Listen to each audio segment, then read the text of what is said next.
Ja, frid och shalom vänner och välkomna till en profetisk uppdatering. Jag vill läsa ifrån Uppenbarelseboken 1. Detta är Jesu Kristi uppenbarelse som Gud gav honom för att visa sina tjänare vad som snart eller snabbt måste ske.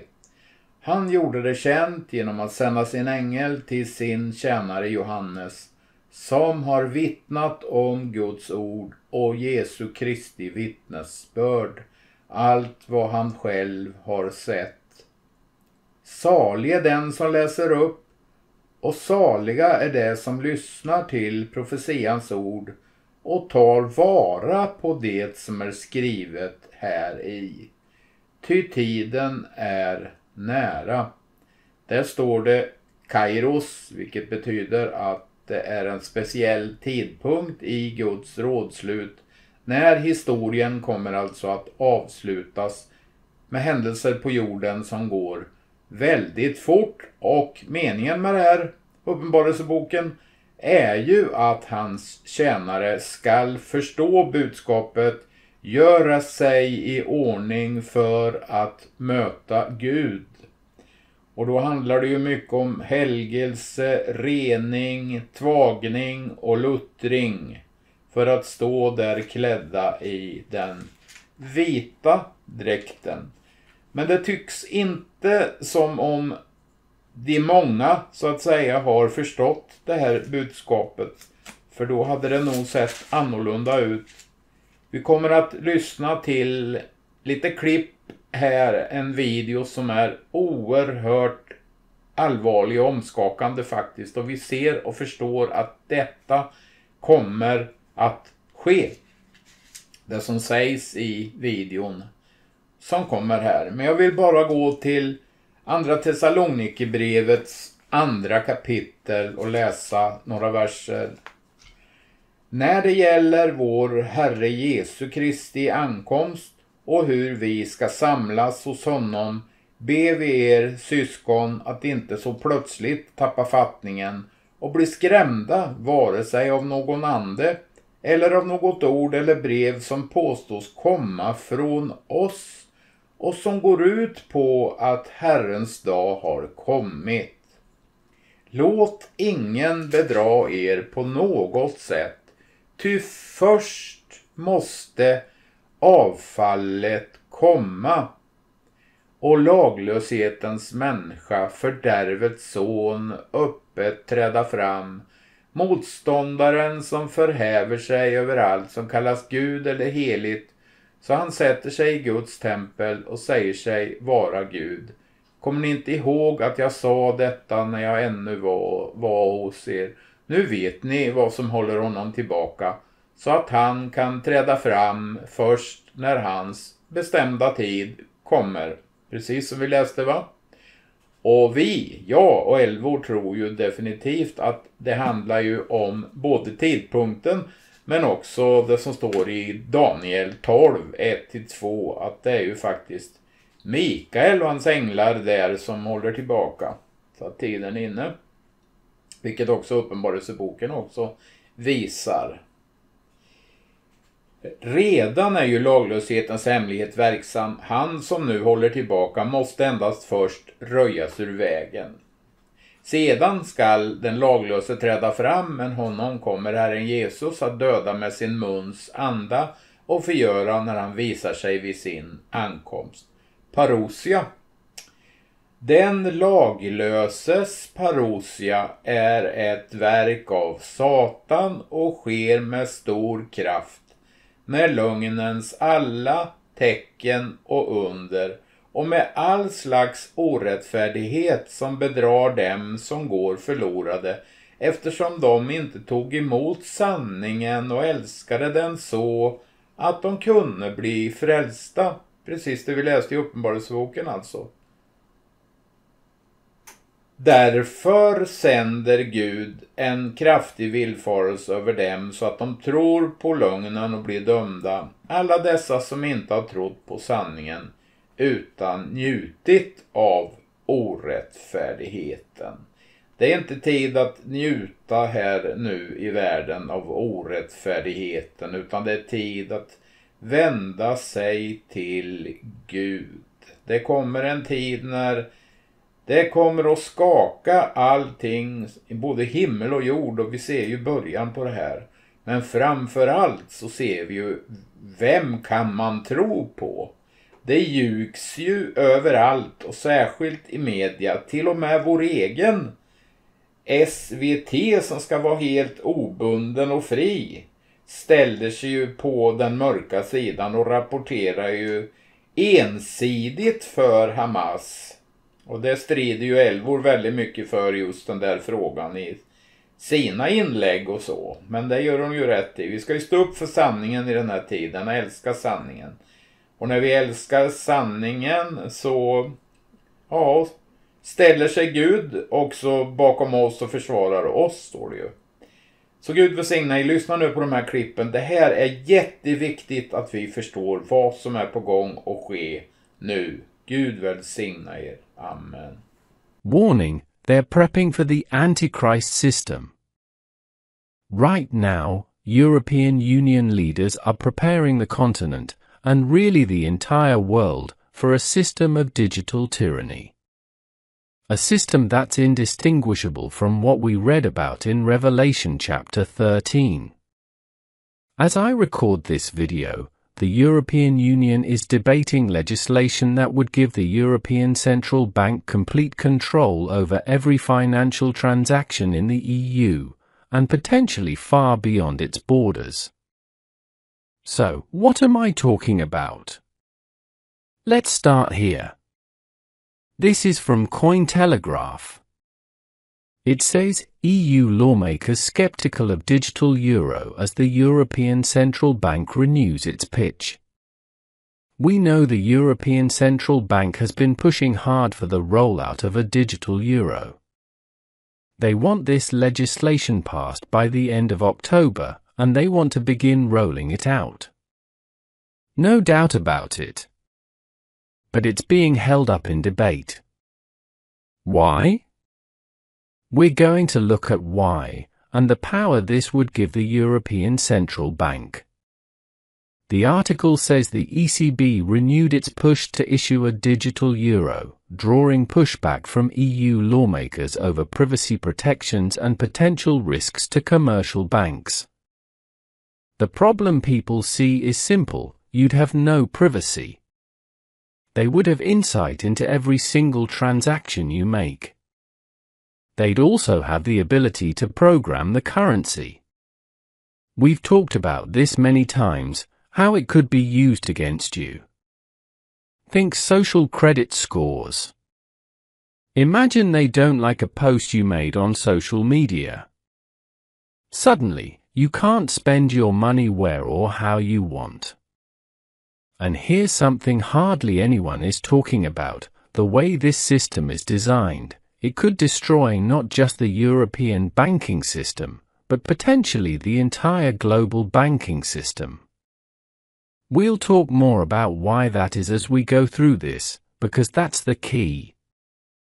This legislation would enable that trigger. It would put that power in the hands of the European Central Bank. Some parliamentarians are pushing back. They're concerned the digital currency wouldn't protect user privacy, and that offering accounts backed by the central bank would undercut the private sector. But again, it's far worse than that. One ECB member, Ciplone, said the core of the bloc's digital payment system comes from non-EU providers, like Apple Pay and Visa or MasterCard. That, he says, could hinder the EU's ability to act swiftly and independently, especially in times of crisis. And they keep mentioning this, almost as if they anticipate a crisis.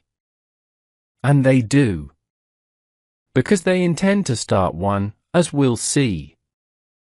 Ciplone pitched the digital euro as a fallback in case of cyber attacks or network outages. He also noted US efforts to promote dollar-backed stablecoins. He said a digital euro would complement physical cash. Right. They keep offering these assurances, don't worry, cash won't go away. But remember, they're trying to put restrictions on cash. For example, making it illegal to use more than 1,000 euros in cash. If you do, you're labeled a drug dealer, a criminal, or a money launderer. And of course, they'll lower that limit more and more. And of course, as inflation takes hold, your money buys less and less, until eventually, cash becomes useless. They say the digital euro would complement physical cash, which remains important for resilience and inclusion. They love using flowery language to reassure people that everything will be fine. But he added that digital payments are now essential to daily life, and the government is expected to ensure that. And again, they will ensure it becomes essential. Meaning, once the system is in place, your daily life depends on their control and their permission to let you use the currency. Some lawmakers raised concerns about the privacy risks of a digital euro, and the possibility that EU citizens might prefer banking directly with the European Central Bank instead of commercial banks. Why? Because it would seem safer. We've talked about this before, but for those hearing it for the first time, if a commercial bank fails, your deposits aren't always guaranteed. In the US, FDIC insurance covers up to $250,000. But if you're a business with $1 million payroll, you could lose $750,000, or even your entire business.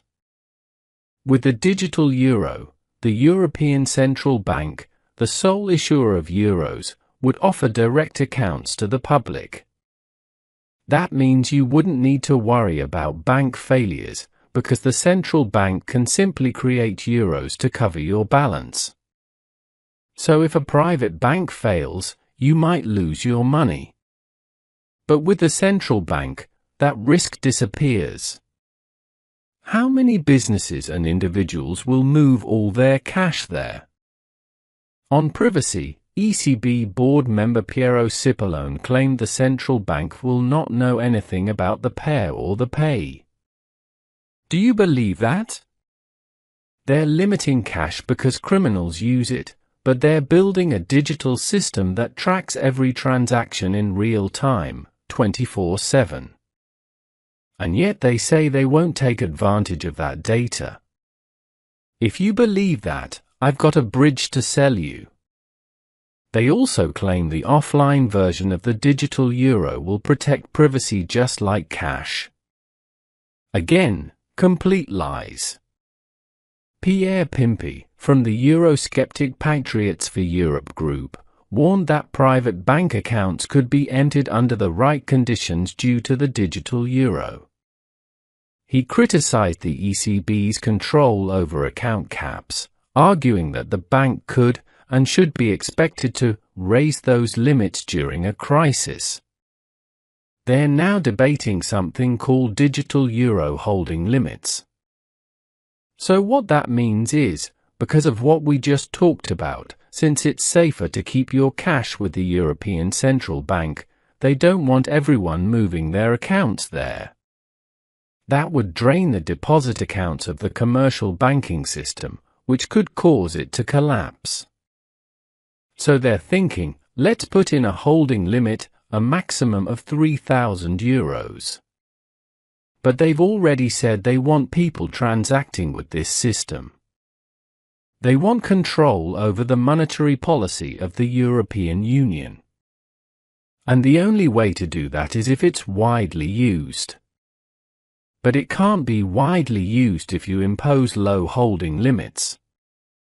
While they're debating these limits, a member of parliament is saying the ECB wants control over what those limits are.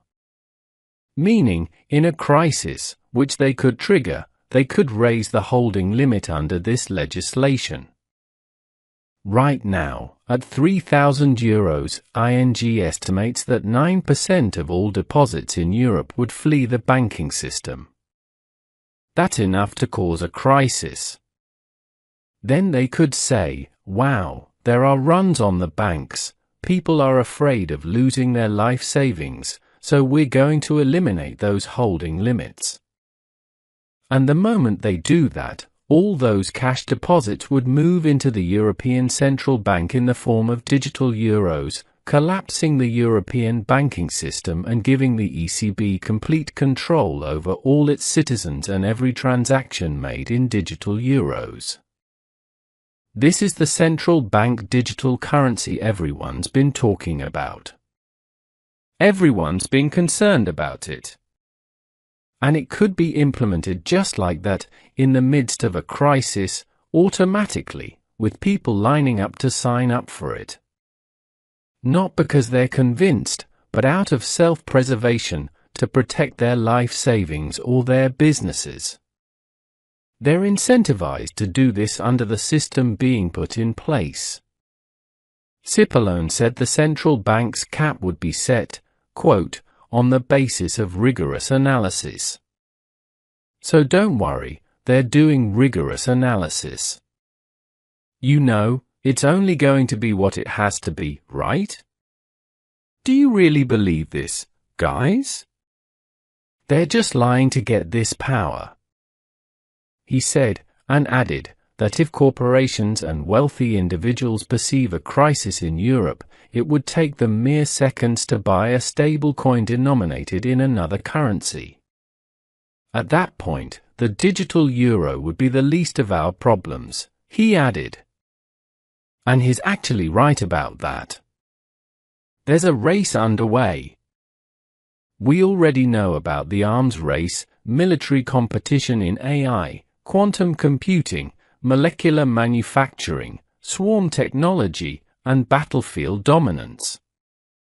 But there's also a race among nations to control the monetary system that will replace the one we have now. Will it be stable coins backed by the US dollar? Digital euros?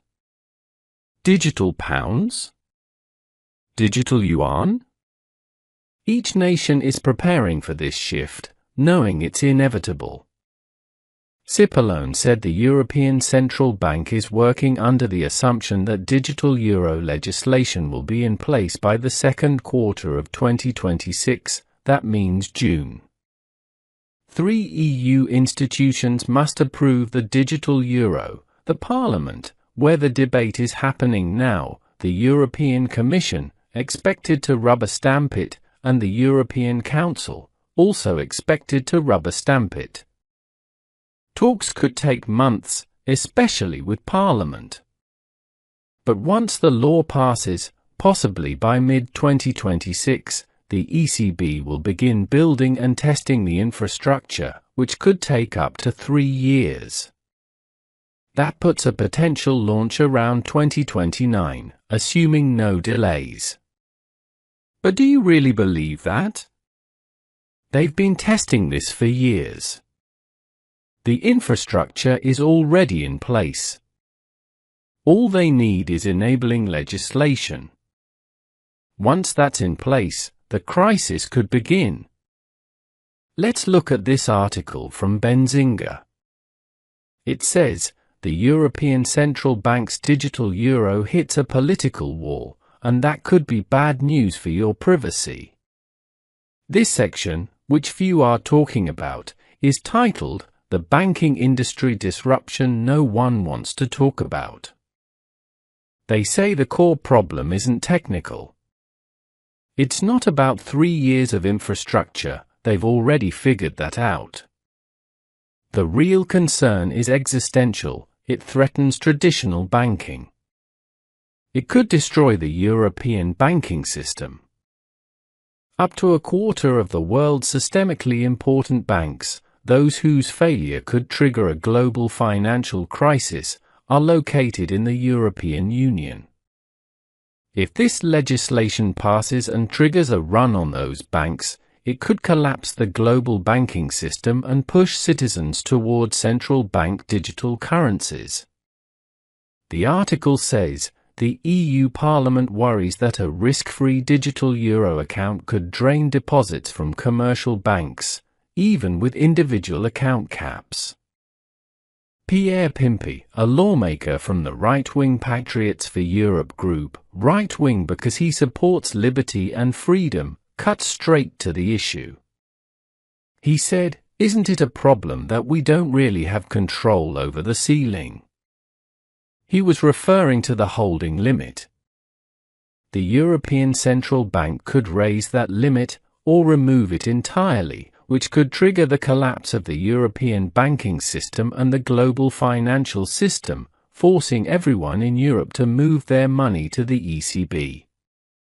That would give the ECB full control over a central bank digital currency, and potentially over everyone in Europe and beyond who uses euros. Here's why this matters for your money. If the ECB sets account limits too low, good luck. That's not going to happen. The digital euro becomes irrelevant for most transactions. That's not a problem. That's perfectly fine with me. Set the limits too high, and traditional banks could face a deposit crisis, as customers move their cash to guaranteed central bank accounts. It's a delicate balance that could reshape European banking entirely. Ciploon argued that financially savvy individuals would find ways around restrictions anyway, pointing to US stablecoins as an example of how cash can already exit the traditional euro system.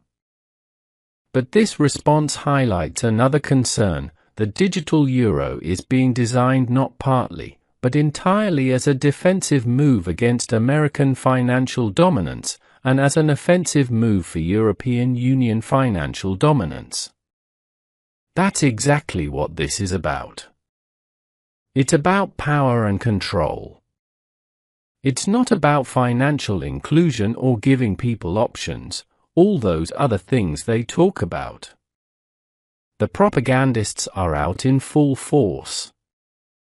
Reuters published commentary by Pierre Brian Cohn, saying it's time to put the digital euro ahead of bank interest. And by bank interest, he means the entire global banking system, the stability of the entire global financial system.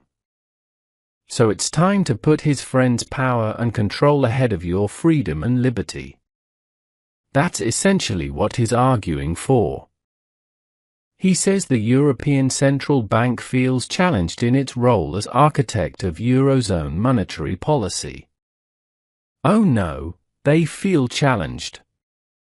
He says the threat of US dollar-based stablecoins and the decline of cash usage prompted rate setters to accelerate plans for a digital euro, a new form of central bank money available to the public. Success could see millions of Europeans using an online European central bank wallet for daily payments. Deutsche Bank, BNP Paribas, and other lenders fear it could drain their deposits. It's a risk worth taking, he says. A digital euro justifies knocking a few reluctant bankers' heads. Now remember, Deutsche Bank and BNP Paribas are global systemically important banks. Along with others, they represent a quarter of all the world's systemically important banks. So in a crisis, if the European Central Bank removes the holding limit, allowing unlimited cash reserves, it could trigger a massive bank run in the EU, draining deposits from these banks. Then they can't meet obligations to other global banks, and the entire global banking system fails. That gives central banks power. They become the safe haven to park your cash. If there's a digital pound or other central bank digital currencies, those become the places people move their money fast. And that's what they want. Notice how they say it's a risk worth taking. Destroying all this, it's a risk worth taking. This gives insight into their mindset. The ends justify the means. Knocking a few reluctant bankers' heads, while not advocating physical violence, it's the language of force.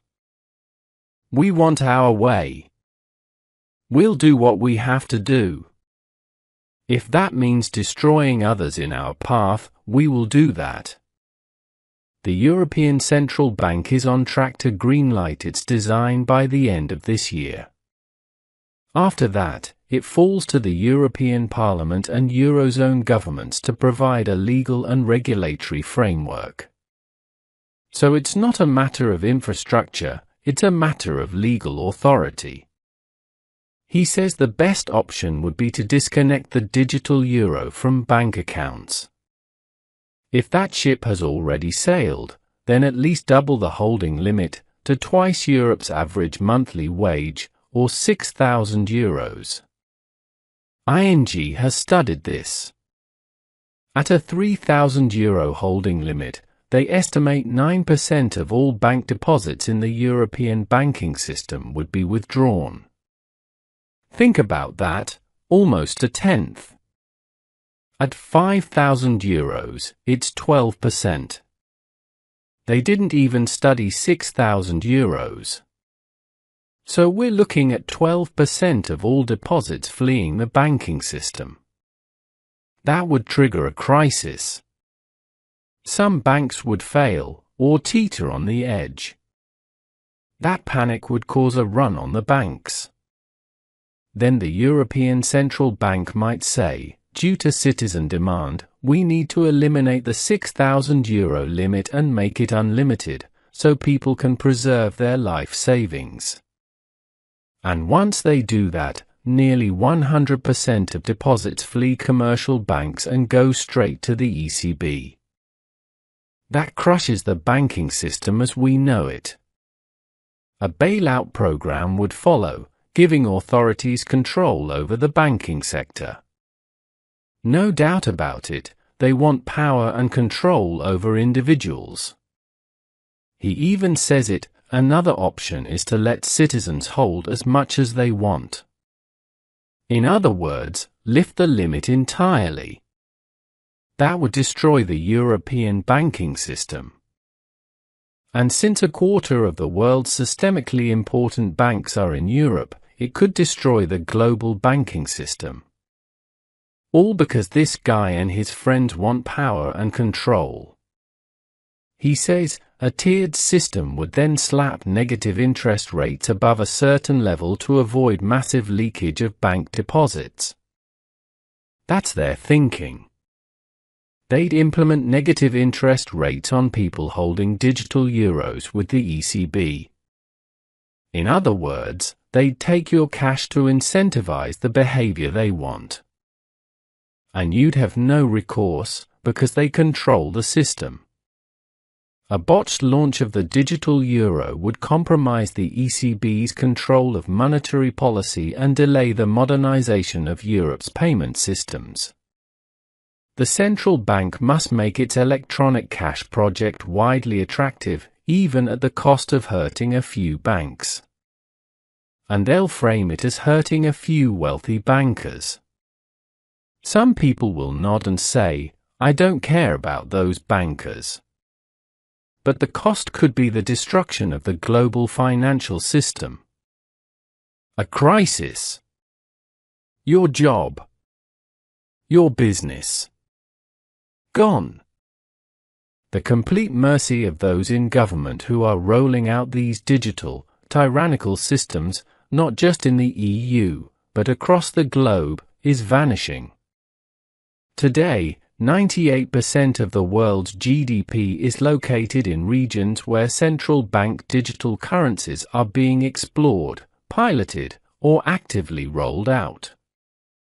And when the crisis comes, and it will come, because it's being built into legislation, they will have the power to trigger it at a time of their choosing. That crisis will be used to push everyone into their digital currency system. Make no mistake, that is their plan. We see this clearly in a tweet by KU, showing Ursula von der Leyen, President of the European Commission, speaking openly about the digital euro. The message is chilling: your job depends on your compliance. While promoting less paperwork and more efficiency, the real goal is total integration. This isn't about convenience, it's about control. A centralized digital currency. Simplified rules made in Brussels. The erosion of national sovereignty. All sold to you as progress, inclusion, and modernity. But behind the flowery language lies a darker truth, the framework for a European superstate. Less complexity for them, less freedom for you. If this legislation passes, the global banking system as we know it will be dismantled. People will be forced into this new system. Då vill jag läsa ifrån Synen, David Wilkeson. Nu när vi vet precis vad som kommer att hända förstår vi lite mer vad han skriver här i Synen. En världsvid ekonomisk förvirring ligger alldeles framför oss. Detta var vad jag tydligast såg. Många bedjande människor har upplevt samma sak. Det är inte bara dollarn som kommer att möta stora svårigheter utan också andra valutor. Jag ser en total ekonomisk förvirring först drabba Europa. Det var ju precis det vi såg, va? Och sedan påverka Japan, USA, Kanada och kort därefter alla nationer. Det är egentligen inte en depression jag ser komma, utan en ekonomisk tillbakagång av sådan storlek att det kommer att inverka på nästan varje löntagares livsstil i hela världen. Länder som nu kontrollerar stora belopp av västerländska valutor kommer också möta stora problem. Arabländerna drabbas särskilt. Ja, detta är ju fullständigt chockerande vad vi kan läsa fortsättningsvis på Synen nu när du har sett den här videon med Britt Gillette. Lyssna nu vad Wilkeson skriver här. Fast den ekonomiska aktioner i Europa kommer att utlösa den kommande depressionen lägger de flesta nationer skulden för det som sker på USA. Frankrike blir ett av de mest Amerikafientliga länderna i världen. Politiker och affärsmän i Europa och Japan skjuter skulden på Washington och de amerikanska bankirerna. Drastiska tillbakadraganden av trupper från Europa föranleder ännu större oro. Ledaren för den gemensamma marknaden utnyttjar denna anti-amerikanska opinion för att befästa sin maktposition och sitt grepp över världshandeln. Europa blir världens ekonomiska kraftfält. Sen skriver han på ett annat ställe här om den här kraschen som kommer att detta kommer att uppstå i ett pånyttfött romarrike där Europa alltså får en stark man, säger han. Och det ser faktiskt ut så här just nu. Att ur Europa kommer det att komma upp ett system som har Antikrist som ledare. Och det råder väl ingen tvekan om då att vi får också en falsk profet och ett religiöst system som vilar på 7 berg. Hur väl stämmer inte detta, vänner?